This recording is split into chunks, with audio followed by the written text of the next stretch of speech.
Hello and welcome to Keep On Cybertrucking, a podcast where former Cybertruck owners talk about all things electric vehicles, technology. And today we have Chase here with me. My name's Eric. Chase, how's it going today?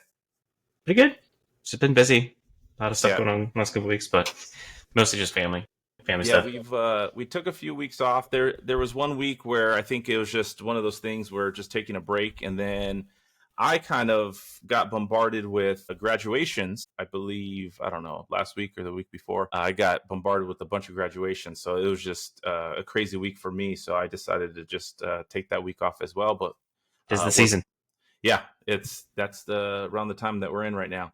But there's a lot going on. There's a lot of news. One thing that we want to talk about is how superchargers are being removed in New Jersey. So that's something we want to talk about. How about the $50,000 Cybertruck? Is it finally here? Maybe. Yeah, maybe. There's a new EV truck. It seems like every time we do an episode, there's another EV truck being announced, and also another EV, but slightly different that I want to kind of show as well. And then also there's been a new update to the Hummer, and the 2020 or the 2026 Hummer EV is getting some updates and upgrades that I wish I had in my Hummer. So we'll talk about that. And then also, obviously, we are in June. It's June 4th as of this recording, and we are officially in RoboTaxi month. So I want to dive deep into that and kind of just talk about what we expect and what's kind of out there in the news and some of the ridiculousness of what people are news outlets are reporting already. We were talking about that before we went live. So let's go ahead and just kind of get started with the RoboTaxi, because I think that's the big thing for this month. And I hear it's killing people. It's the robots have gone rogue, and now we're at the demise of RoboTaxis. Yeah. So what Chase is alluding to is a report that we came up with during our research for tonight's episode. And mysanantonio.com has a really big headline here that says, with 51 reported deaths, how safe are Tesla robotaxis?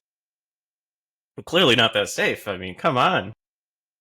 But it clearly states in here, let me try to find it, but it states that as of October of 2024, there have been a reported 51 reported fatalities due to Tesla's autopilot and full self-driving. Read that again, because that's the important thing, that they're really trying to milk. Yes. Milk so I'm going to read it verbatim. It says, how safe are Tesla's robotaxis?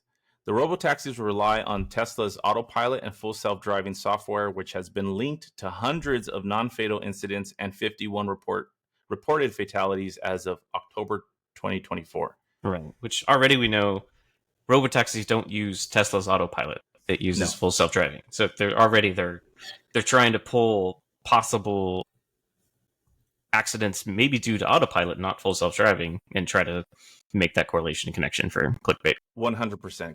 Clickbait is the thing, and they are running away with this. But yeah, it's, they're using the Tesla autopilot as something to reference as far as these incidents and fatalities. Even full self-driving. I mean, full self-driving has been out for years, and so obviously those numbers are going to include all of the early days of FSD. And as we all know, the robotaxis, official robotaxis, are going to have the newest and latest technology. If we haven't learned anything from Mark Rober's video, this should be it, right? That if you use old technology, there is going to be some issues, so to speak. But if you're using Tesla's latest and greatest, it performs really, really, really well. Right. Especially in conjunction with Hardware 4, which is, I think that's kind of where a lot of these are pulling data from fatal accidents around that time before Hardware 4 came out, and then obviously the latest FSD pushes. Like, I think that it's undeniable that Hardware 4 with the latest FSD is by like leaps and bounds where it was even just a year ago, let alone 2 years ago, that people are trying to make these connections to. So definitely not going to run in through like an Acme wall or run over any kids through a fire hose anytime soon. That's for sure. So what Chase is referring to is, the biggest competition to RoboTaxis are Waymos, right? Mm-hmm. And a video surfaced earlier this week. Yeah. And they're honestly, Waymos are all over Austin right now. Like, I went to downtown the other day and I ran through 4 that I passed, like within like a few blocks. Like, they're all over the place. And I'm almost confident that this is also in Austin, because the last few weeks we've had a lot of really bad thunderstorms. And we had some that were like severe flooding kind of thunderstorms. So this looks like to be part of downtown. Yeah, you obviously know the area a lot more than I, but for anybody that's not watching us and is listening to us, what we're showing is there's a video that surfaced on TikTok of a Waymo driving down a street, and there was some massive flooding. I mean, you could see at more than half of the tires and wheels are submerged into the water, and this Waymo just drives right into the water, finally stops, and the passenger, obviously is concerned. He sticks his head out the window and is like, But what the heck just happened? I'll give Waymo a little credit that the fact that it stopped there and just stayed there, but I mean that's still not a great place to be. Like, there's a saying down here that they keep saying, turn around, don't drown, because it's a real issue with like the flooding around in Austin, because there's certain roads that you could wash out and your car's down the river if you're not careful. So like this is a serious issue. Like, surprised it's not gotten more attention. Well, if you look at it, I know you mentioned it stopping, but it kind of looks like it loses traction. It looks like it loses its footing a little bit. A little bit. I don't know if that's just because it was braking, or maybe the wheels kind of, enough water got underneath in between the street and the tire to kind of force it to stop.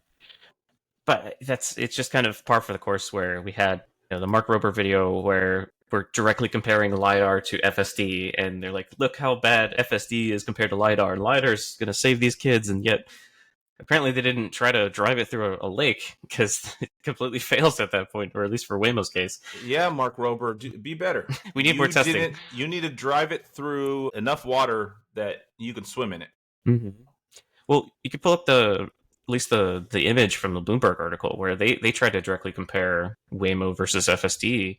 And I was shocked to learn that Waymo's vehicles have more cameras on them than Tesla do. Yeah, which it just kind of makes this even worse. Like you have more cameras, yet your algorithm can't see water and slow down to stop before you hit it. Yeah, we're now showing an image of Tesla Model 3, and it's showing you how many, I guess, sensors, which Tesla uses cameras. And it's showing that Model 3 has 8 cameras, as opposed to a Waymo. It specifically states a 5th gen Jaguar I-Pace that has 14 cameras, 6 radars, 4 LiDARs, for a total of 24 sensors. Yeah. And I think, and we're going to find out for sure, but I think the Tesla is going to outperform that Waymo 10 out of 10 times if I put my money on it. Yeah, it's not the amount of cameras that you have, it's how you're using them and how your algorithm is incorporated with it. I will mention, though, something that popped up in the last couple weeks, that the radar cameras that are up towards the top of the vehicle, if you're ever like out taking footage of these Waymos, don't get too close, because those radars will start burning little dots into your phone's camera. Like, are you serious? Yeah, it's a real thing. Like, people have tried this where they've like taken footage and went up to that radar camera, and it starts burning little dots into their camera lens. Really? Yeah. That's interesting. I've never heard of that. Which is not great if they're looking for like that influencer, marketing. Yeah, that's yeah. Why aren't we talking about that? Why isn't that Hold on, I'll bring it on a headline from mysanantonio.com? Why aren't they talking about how those radars are damaging people's phones, and who knows what they do to our bodies? Oh, here we go. So, correction, it was on a Volvo EX90. It's the LiDAR camera that they're using. I can see. Hold on. But still something to look out for. Like those cameras are doing damage. I was just saying the link. Yeah, while you're pulling that up, Chris is in chat saying, "Hey guys, formerly known as Cybertruck owners, missed ya." Yeah, it's been a minute. We're no longer. Hey, well, Chris, you know what? Since you bring that up, Chris, was gonna say that's a good segue.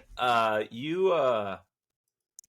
were a Cybertruck guy for a few days. Chris got one of the took advantage of the 48-hour test drive Oh, that cool. Tesla was offering, and so I know he was posting some pictures and videos of him with the Cybertruck. So I want to know from you, Chris, how'd you enjoy that Cybertruck? What are your thoughts? So let us know. Yeah, let me pull up this video now that we kind of got off a little bit, but let me pull this up. So this is the radar, The LiDAR. the lidar. Okay, let's see. I muted it already. But the LiDAR on the Volvo EX90 that they've got on the top, you can start to see it starts burning little dots as it's flashing, and that's in the phone camera. Oh, that's weird. That is very odd. Okay, well, But don't get your phones for it, just not too close. Yeah, don't get too close to the lidar sensors. Another thing that I want to talk about is talking about Cybertrucks and people test driving Cybertrucks and wanting to buy Cybertrucks. Well, how about if we told you that you can get a Cybertruck for less than $60,000? Would that be something that you'd want to do? And you can, or you could have, because there was somebody selling a used Cybertruck. It had a little less than 24,000 miles, which I know we've talked about many, many times on the podcast about how with EVs, mileage doesn't matter as much. And they are selling this Cybertruck that has a wrap. Good looking wrap with it. Yeah, it looks like it looks like a forest green. Yeah, that's kind of what I thought. But it has a wrap on it. It has a roof rack, and it's going for $59,401, which crazy. It's the lowest we've seen to date. But it's just kind of news that it's at least moving in the right direction. I know for owners it's not the right direction, but buyers it's the right direction. No, I think that's a great price for it. Well, there's a dealership. I don't know if I've mentioned this on the podcast before, but there's a dealership down the street from me that has a Cybertruck there on their lot, and it's been there for over a month, at least a month. Let's just say that it's been there for a month, and it has a wrap on it. They even wrapped the bumper, and everything is wrapped the same color, so it kind of looks pretty cool. But it's been sitting there for at least a month, and I think I went online and I checked to see how much they were selling it for, and it was like 90-something thousand. And I was like, yeah, pipe dream. I'm not sure. I'm not sure if that's going to happen. But yeah, when we start getting to these numbers on a used one, I think you mentioned, Chase, that once they get to a certain point, I don't remember exactly what number you threw out there. I said 55. So, I mean, it's getting really we're getting close. We're going to call you out on that. So, I mean, the thing is that I just checked. So this is a dealership out in, was it Dublin, Ohio? Uh-huh. Yeah, it's gone. It obviously that moved. There's no way that sat in the lot that for that long with that price. Or they're trying to get you in the door, and it's one of those, Yeah, it's funny because I was having a conversation with my sister, not about cars. It was about recreational vehicles. I mentioned to her that that's what dealerships will do. They'll advertise, they'll buy something, or they'll put it on their lot. It's only there to get people to come in. They're not really motivated to sell it. It's just something to get people in the door. I forgot to say that, but I saw one dealership do that with a Hummer EV. They marked it down to like 8,000 or something stupid. I don't know if you saw that. Yeah, I saw that. Yeah. I saw that. I mean, that's 100%. They're just trying to get you into the door. Yeah, that was a funny one. It's employee pricing. You're never going to get it for that. They're like, "Is this for real?" I remember some guy posted, "Do you guys think this is real?" And somebody else responded and goes, "Do you think they're really selling, or whatever, $90,000, $100,000, 90% loss? $8,000? No, I don't think so." Hugo's in chat, says, "What's up?" So what's up, Hugo? Glad to have you here as always. Chris responded and said, "Actually, I did the secret 24-hour drive before they did the official 48-hour drives. Ooh. Cybertruck is so fun to drive, but I think I'm more of a sedan guy. Would love to own one for trips and off-road." 100% off-road. Because but I think it's really cool that they're offering the 48-hour tours, I guess you could say, because a lot of people were complaining that, oh, this is going to kill Turo, which I think it would eat into that, curiosity Turo buyer. But if anything, it's it's kind of a nice way to go have a good date night with the Cybertruck for the weekend. Take a trip with it, day trip. Yeah, you can do so many things with that. It's Have you looked into the Turo market for Cybertrucks? Because I know you were doing that for a while, and we were kind of tracking it for a bit, but then I wonder if that's just totally just dead. I would assume so. I'll let you know. But let me get into the next thing, which I want to show. There's a new EV truck that has been announced, like I had mentioned in the intro. Seems to be a weekly thing. There's a new EV truck being announced. But this one actually looks pretty cool. I think, lately they've all looked pretty cool. Let me pull this one up real quick. Say even Slate looked cool, but no, Slate's cool. Oh, the Kia one, that's right. Yeah, the Kia has announced an EV truck that they. So remember, the Kia announced the Kia Tasman, if I'm pronouncing it correctly, but that was only in Australia, I think. Yeah, I think it was only in Australia. So this is a Kia truck that is coming to North America. So this would be something that's going to hit us here in the States, which is pretty cool. And, I mean, it looks very much like a Tacoma to me. It kind of has that look. But actually, this is the Tasman. But yeah, it's kind of cool just to see that more and more trucks are coming out, EV trucks, that people are really seeing there's a need for that. There's a market for that. And as always, Tesla kind of started this when they made the announcement for the Cybertruck. And I'm just excited about it because then we're going to push everybody to give more range, more off-road capabilities, lower the pricing, and make things more competitive. And that ultimately benefits the buyer. So happy to see that Kia is bringing an EV truck to the United States. So I'm happy about that. Yeah, I hope all these industry staple manufacturers making EV trucks at least puts a little bit more pressure on Tesla for the next iteration of the Cybertruck to really kind of hone in on those, like the small things that really add up, like the power in the front, a powered tailgate even would be great. Like there's so many little things that you have in these trucks that I feel like you're missing out in Cybertruck. Chase, how about a rear view mirror that's a camera, that's a screen? That'd be great too. You know me. Easy. I'm never going to give that up. So I do have an update on the Turo market.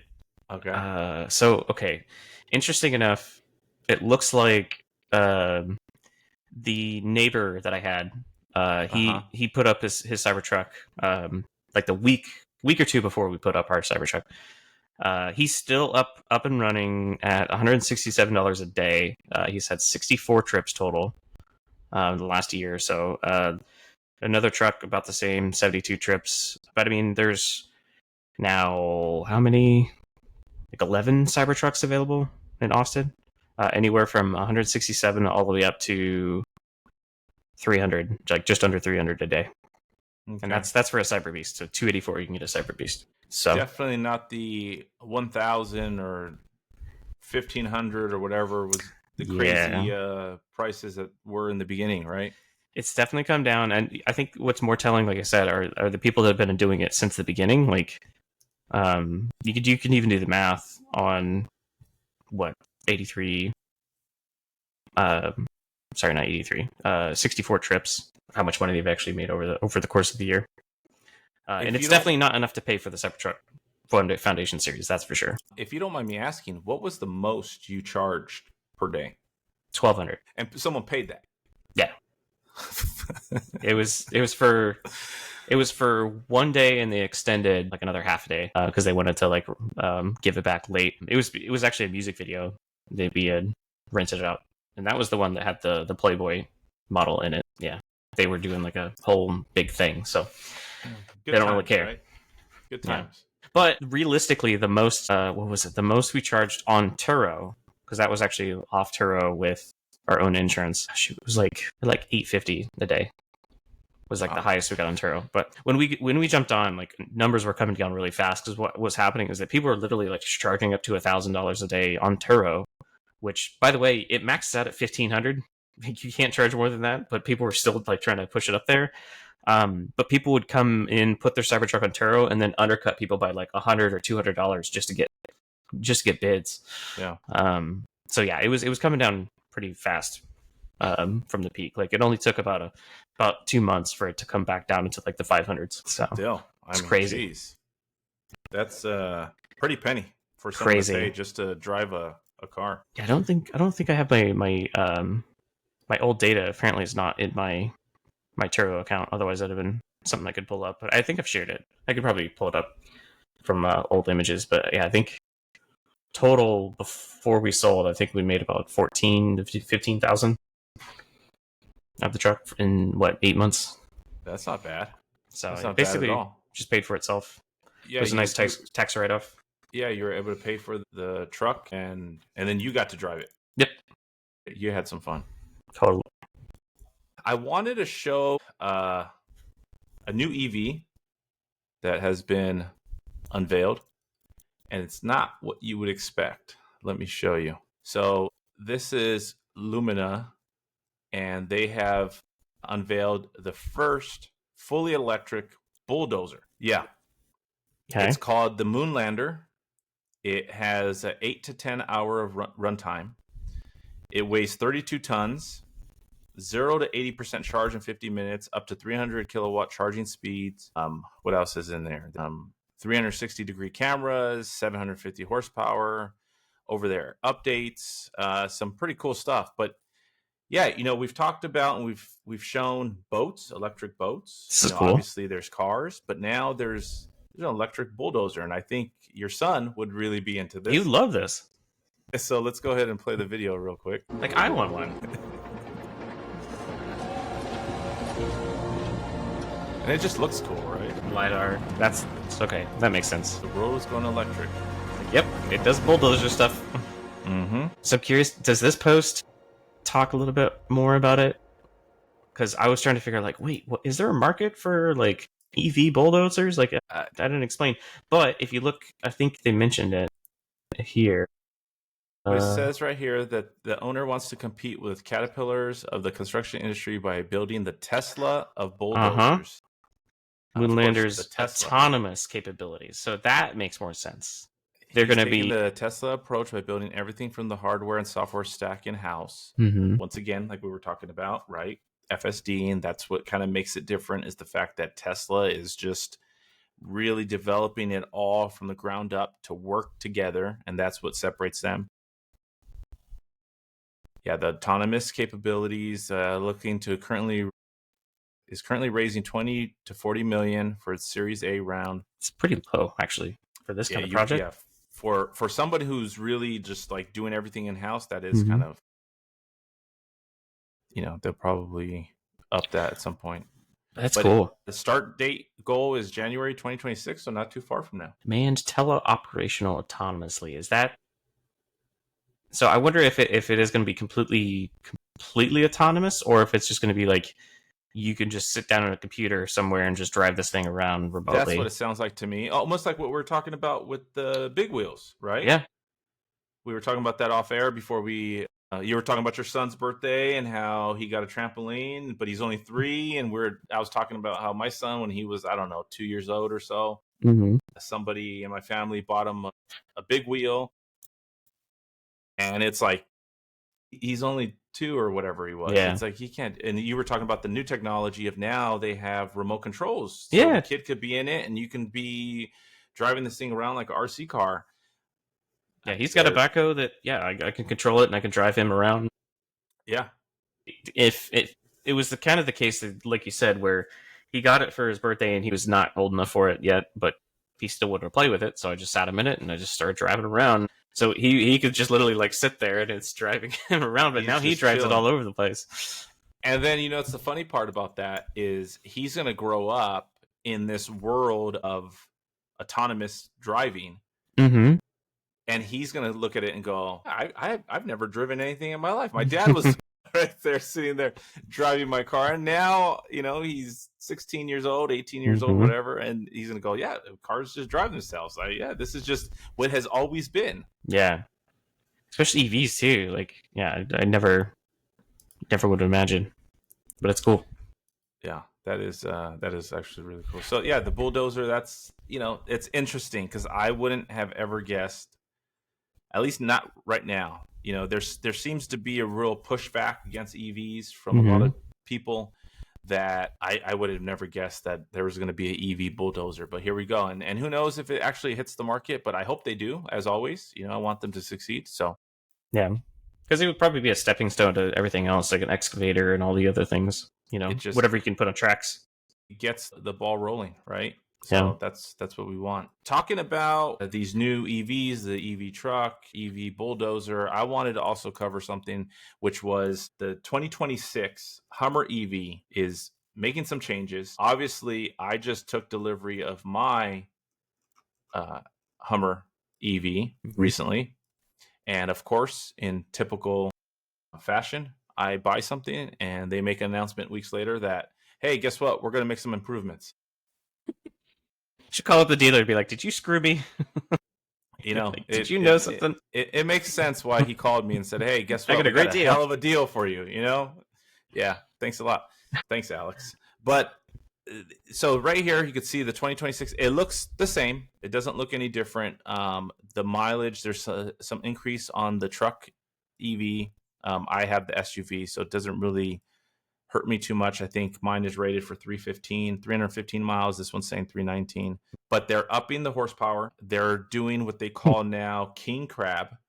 So I'm going to go ahead and show you that as well. They're doing a carbon fiber edition, which is replacing some of the exterior trim pieces with carbon fiber, which the reason why they're doing that is because they want to lower the weight of the truck. And by lowering the weight, they're now capable of doing a 0 to 60 in 2.8 seconds, which is crazy. Nice. The Hummer is a massive, heavy vehicle as it is, even with carbon fiber. So that's really crazy. They're doing some cool new interior stuff that I could show you. Obviously, they have the four-wheel steer. They have the crab walk, which is what I have, but they're now doing what they call king crab. And I guess what they're kind of sitting there saying is what that's going to be really useful for is for the off-roaders. The rear wheels are going to turn when 2 enabled times into more. king crab. It's going to, up to 2 times more than the front wheels. And what that's going to really do is give you the capability of really maneuvering and turning your Hummer in a different direction to get out of some possible sticky situations. And anybody that knows the Hummer, it's a pretty big vehicle. It's very wide. So having this capability is really cool. I am happy that they did announce that this would be an over-the-air update for previous year and versions of the Hummer. So I should get this since mine is a 2025. But yeah, they have that. They have some new interior colors. I have this color. This is mine. But they have this darker brown and then this red Velocity Ember. Nice. That actually reminds me when early days of Cybertruck, one of the first over-the-air updates was actually to make the back wheels turn even further. Like they shortened the turning radius by like a few feet or a couple feet. They did do that. Now, so this is where I'm a little jealous of the 2026. All those other things, like I said, the king crab's supposed to become to mine. There's the new colors, not too worried about that. The speed, I'm not too worried about that either. I'm not a speed demon, so not a big deal for me. But one thing that they are doing is they are going to replace the interior screen. They're going to go, I believe, from a 13 point something to a 15-inch infotainment screen.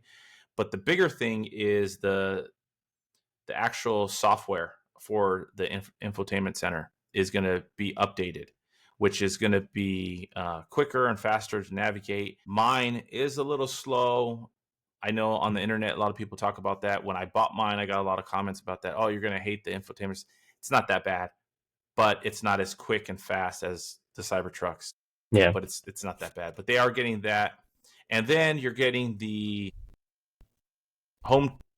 What is it called? The home charging, the ability to get the battery Mhm. and charge up your home in a power outage. That's a That's big one. something that they're doing on the 2026. Once again, I'm not too big on that as far as I paid for that to be installed with the Cybertruck, and to this day, it's still not up and running. I'd use it. I feel like there's so many times You where have that. we've gotten close. You have that issue more than I do with power outages, of course, but and internet too. Literally last night, our internet service provider they'll just do like an update like in the middle of the night. Like they'll shut off at midnight and keep it off till like 5 a.m. But they won't even tell us when they're going to do it. So that happened to me last night when I was up with the baby and my internet went out. I'm like, well, shoot, what am I going to do? So I threw the Starlink out in the back and I was just back up in line. But like the fact that I've had to do that now with the Starlink a couple of times is kind of annoying. And what is the reason for that? They for just the internet. Like, why are they turning off the internet? To do maintenance on the lines or whatnot. I don't know. Who knows? But okay. Either way, but yeah, there was one thing about the Hummer. I was going to say infotainment being a little slow. I kind of have the same feeling with the F-150. Like it is kind of not as responsive as Tesla for sure. But I feel like that's something they could easily do a swap if you took it into the dealership. You know, unless it's you would think hardware so. issue too. Like you said, it's one of those things where Tesla, when it comes to Teslas, they're just way ahead of everybody when it comes to their software. And once again, like when I was out looking at vehicles other than the Cybertruck and looking at a possible replacement to my Cybertruck, I understood that I wasn't going to find software better than the Cybertruck, and I understood I wasn't going to get autonomous driving that was going to be better than the Cybertruck. And I just knew that. So I never went in fully going, hey, are you going to be able to have better software and better autonomous driving? Because I already knew the answer to that. So I since I knew that, I wasn't overly disappointed when it, is a little laggy at times, but it's really not that bad. It's like first world problems, right? It's like, what are we crying about? I understand $100,000 car, it should have the fastest, best, and all that. I do understand that, but it has a lot of other things that I value more, that I enjoy, than a screen that I'm not really messing around with. I'm just driving, so the screen, like hooks in the front for your groceries. Yeah, like the little things. Yeah, the little things in life that matter, right? But another thing that they did on the 2026 that I will say that this is disappointing is with the Super Cruise. Right now, when you're driving it, you have to manually tell it when to change lanes, even when Super Cruise is enabled. Now, in the 2026, when you enter a destination, it will automatically kind of go through the traffic and change lanes for you. So that's an improvement that I won't have, that the new one will. So that's kind of cool. But you know what? You talked about Starlink, and I wanted to talk about this. This was something that I seen before we came on today, and I think this. Yeah, there's been some new news with Starlink. So right here, Starlink, SpaceX has launched a more rugged Starlink performance terminal for better in-motion connectivity, such as on cars and boats. Designed for resilient connectivity in remote areas, harsh environments, extreme weather, high vibration settings, and in-motion usage. So what they really wanted to kind of dial in was when it's moving and you're bumping and bouncing around, that the connection stays strong. And that's kind of what they're really, really honing in on and improving. So the specs here shows, we'll kind of skim through this real quick, is up to 400 megabytes per second, which is great. Future network enhancements will enable gigabit speed starting in the most remote places on Earth with a performance kit. Surface plan upgrades will be available in 2026. No hardware changes needed. Capable of enduring winds up to 270. Well, let's go 170 miles per hour, because that's what we're in America. Temperatures of -40 to 140 degrees. Enhanced snow melting capability, IP56 and IP69K waterproof ratings, advanced power supply, 10-year mission life warranty. So Cool. they're Hail really rating? just improving it. I mean, it does come with a price tag of Woo. Yeah. $2,000, but for people that are constantly doing that type of stuff, or I mean, even they reference you put it on a boat, you know. Mm-hmm. You put it on a boat for if you're, somebody that does something, has a business, some type of commercial line where you're taking people out to sea and they need internet. I mean, it makes a lot of sense, right? Yeah. Yeah. Speaking of, definitely go check out both on X and Instagram, Sailing with Phoenix. I don't know if you saw that guy. Mm-mm. It's okay. He basically, I think he's early 30s. He liquidated his 401. No, he's late 20s. He liquidated his 401k and bought a sailing boat and left from Portland to sail around the world. And he just recently, last week, made it to Hawaii after like 23, 24 days at sea. But like he never sailed before. He learned how to sail along the way, basically with YouTube. But yeah, he's been staying in communication with the internet via Starlink the entire time. It's Yeah, I pretty just dang found cool. him right here. Him and his cat named Oliver. Oh, Says sorry, right him. here. Cat named Phoenix. Sorry. I like his caption here. Dear corporate America, I won. Totally. And the funniest thing about that is like along the way he got sponsored by Microsoft. Really? Yeah, because you got look discount tires in the comments. Everybody's been watching him, so like he's actually making money by doing this, which is kind of poetic. That is hilarious. But Good yeah, for him. it's really cool. But yes, shout out to Starlink because yeah, he's been, from his phone just chatting along the way. Interesting. Good for him. Good for him in Phoenix. Mm-hmm. Last thing I wanted to talk about was, I don't know if you heard, Chase, but New Jersey's pissed off at Elon Musk. What? And This is news to what me.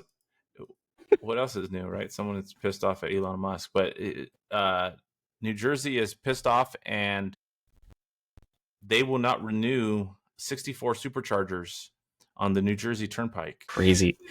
They essentially just said, we're not going to renew them.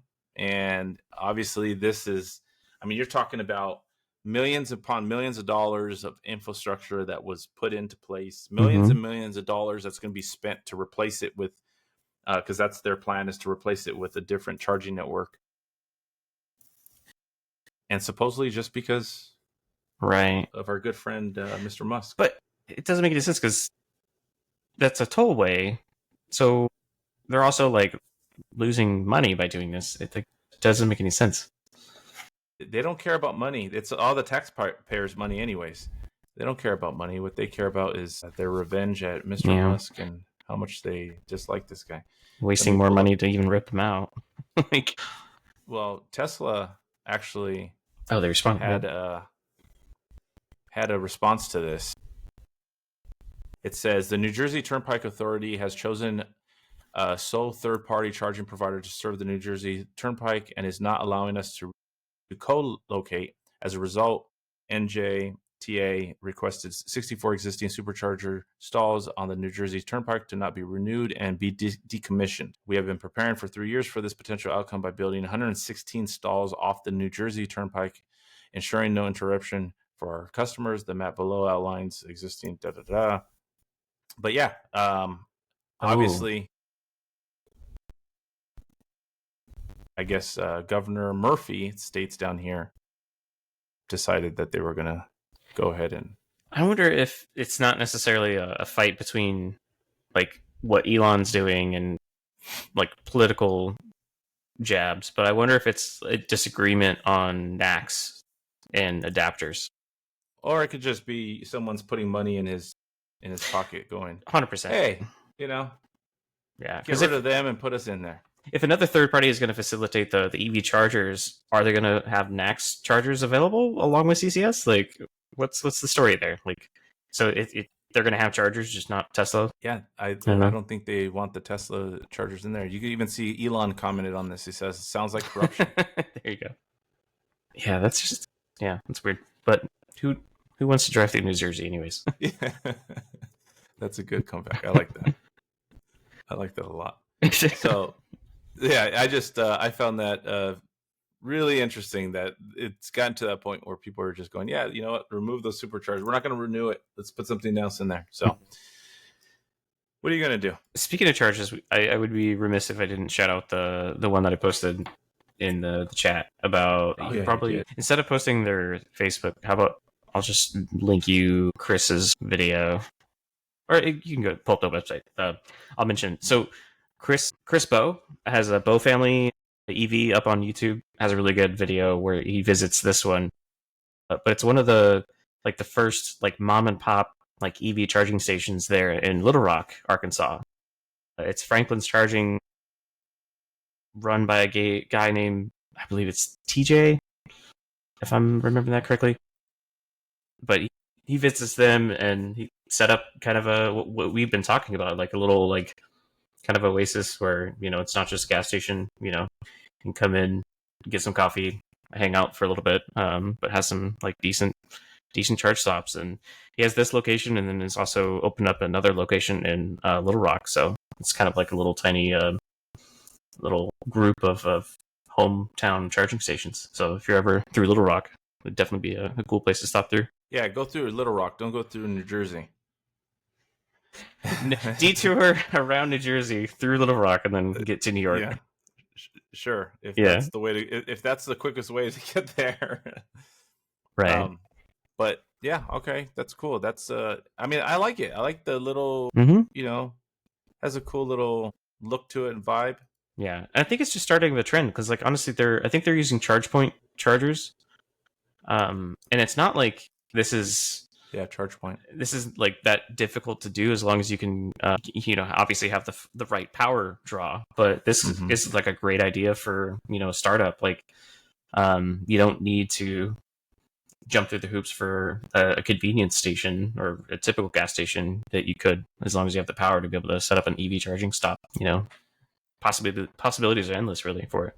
It's something that we've talked about many times on the podcast. That I think there was even a report one time that I read that talked about how by 2030, I believe, there's going to be triple or quadruple the amount of EV stations as opposed to gas stations. Mm-hmm. And you're already seeing it. There's a lot of this, right? A lot of these little stations popping up. I know here in California, Rove is one that they opened up in Santa Ana, and I believe they're planning on opening a few more. And you're going to get a lot more of those. It's not going to just be the Tesla superchargers. It's not going to, which Rove has Tesla superchargers there, but then there's also, I think this one too had a V2 there as well. Yeah, so that's going to be popping up. That's going to be probably investment opportunities, right? There's going to be people that are going to sit there and say, "Hey, we want to open a business. What should we open? Open an EV charging station. Yeah, a little convenience store, coffee shop, a little, sandwich shop or whatever that's built into it, and then also, hey, stop and charge." And I think that's where charging is going to get a lot more enjoyable. Because right now it's you go to the superchargers and you're just kind of just sitting in your car. Yeah, you can walk over to Taco Bell or to Denny's or whatever that's there. But if it's going to be this cute little mom and pop type of shop, I think that's going to really enhance the experience because it's going to be a lot more personal. It's not going to be so corporate. Even a food truck park would be fun. That would actually be really cool. That would actually be really cool. Well, I think I want to pull this up. I don't know if you remember a few months ago, we talked about the evolution of the chargers and what our dream scenario of having a Waffle House with the EV charging. And then obviously Will took it to a whole other level and added that, hey, if you're going to have the Waffle House, you're going to have your EV charger. Why not have a strip club?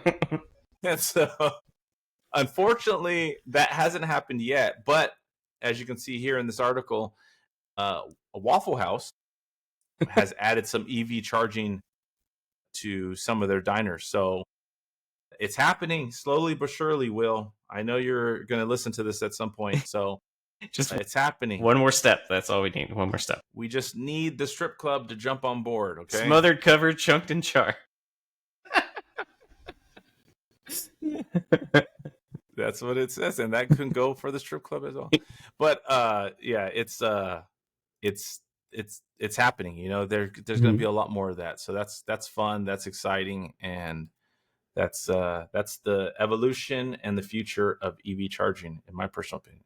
Yeah. I think this whole big, I know Rivian's building out some. Rivian's doing it. Mhm. Rivian's building There's out their some little really nice ones. outposts that are pretty cool. You know, I know Tesla's coming out with the diner. Right, the diner is supposed to be coming out, I believe, soon. It's almost completed based off of what I've seen last. So, it's going to be a lot of that kind of stuff. The really cool experiences that you're going to get, as opposed to what's kind of really out there right now of just going to a place, plugging in, sitting in your car, or going and getting fast food and sitting in your car. Right. Hopefully there's going to be more and more of these. But that's all I have. Chase, anything else you have? I think it's about it. Yeah. All right. Well, I appreciate everybody for joining us, and appreciate you, Chase. Cool. So we'll see you guys next time. Thanks, y'all.